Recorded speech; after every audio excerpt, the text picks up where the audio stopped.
ሰላም እንዴት ናችሁልኝ? ሂዳያስ ኪችን ነኝ። ዛሬ ደግሞ ይዤላችሁ የመጣሁት በጣም የሚጣፍጥ ቆንጆ ለየት ያለ የብስኩት አሰራር ነው።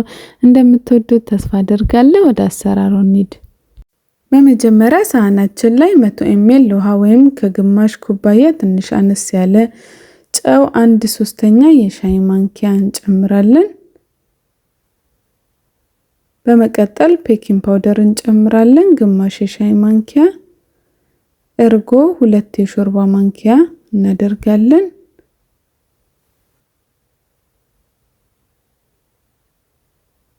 እርጓችንን ከጨመርን በኋላ በመቀጠል የገበታ ቅቤ እንጨምራለን 3 የሾርባ ማንኪያ እናደርጋለን። ከፍሪጅ ቀድመን ብናወጣው ቆንጆ ነው፣ ለስለስ ያለ ቅቤ ቢሆን። ከዛ እንቁላል እንጨምራለን። እንቁላል አስኳሉን ብቻ ነው የምንጨምረው፣ 2 እንቁላል ነው የምንጠቀመው። አስኳሉን ለመለየት በዚህ መልኩ ውሃውን ሳህን ላይ ቀስ አድርገን እናደርገውና አስኳሉን እንደዚህ ከለየን በኋላ እንጨምረዋለን።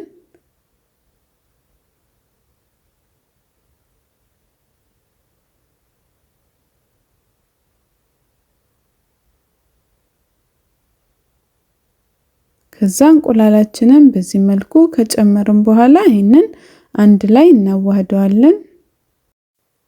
በምናዋህድበት ጊዜ ቅቤው ግዴታ መሟሟት አይጠበቅበትም። ሌላው ከተዋሃደ ቅቤው በኋላ ዱቄት ጨምረን አንድ ላይ ስናቦካው ይዋሃዳል። ከዛ ዱቄት እንጨምራለን። አጠቃላይ 2 ኩባያ ዱቄት ነው የምንጨምረው።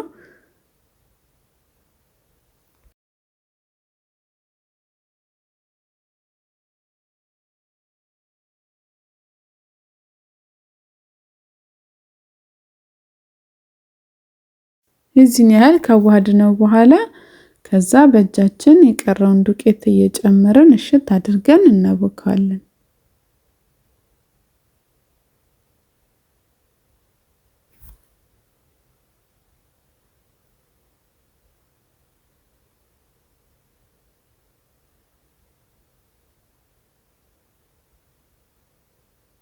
ሊጣችንን እሽት አድርገን አብክተናል።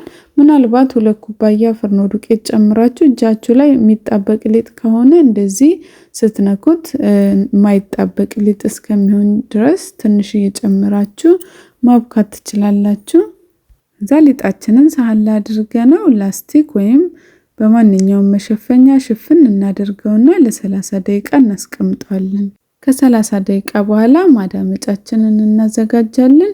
ሊጣችንን እናመጣለን። ከዛ ሊጡን 2 ቦታ እንቆርጠዋለን። ሰፊ ማዳመጫ ካላችሁ ሊጡን ሳትቆርጡት ወጥ አድርጋችሁ ማዳመጥ ትችላላችሁ። ማዳመጫችን ላይ የበቆሎ ዱቄት ነስነስ እናደርግበታለን። ከዛ ሊጣችንን አምጥተን ሳሳ አድርገን ነው የምናዳምጠው።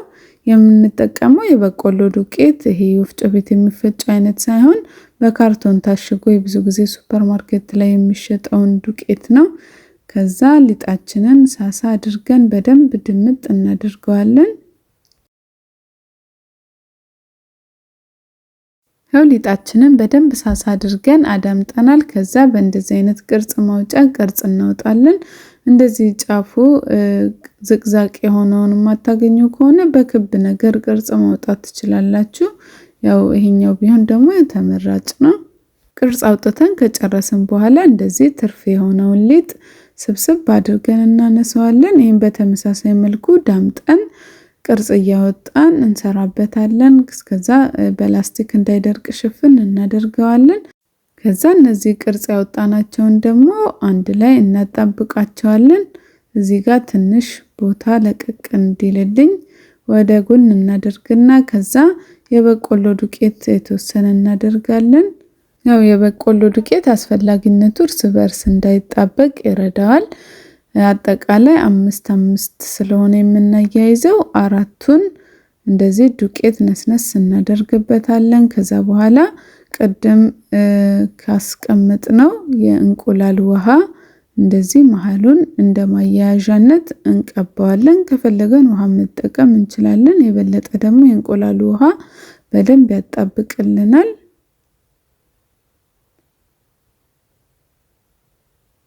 ከዛ እንዲህ ከደራረብነው በኋላ ከላይ ደግሞ ምንም ዱቄት የሌለው እናደርጋለን። እንደዚህ ከደራረብነው በኋላ ከዛ መሃሉን የቀባነው ቦታ ላይ ጫን እናደርገዋለን እርስ በርሱ እንዲያያዝልን።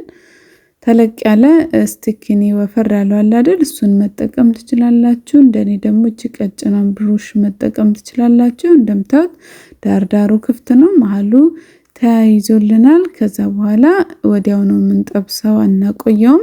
ዘይቱ በጣም የጋለ መሆን የለበትም፣ ቀዝቃዛ መሆን የለበትም።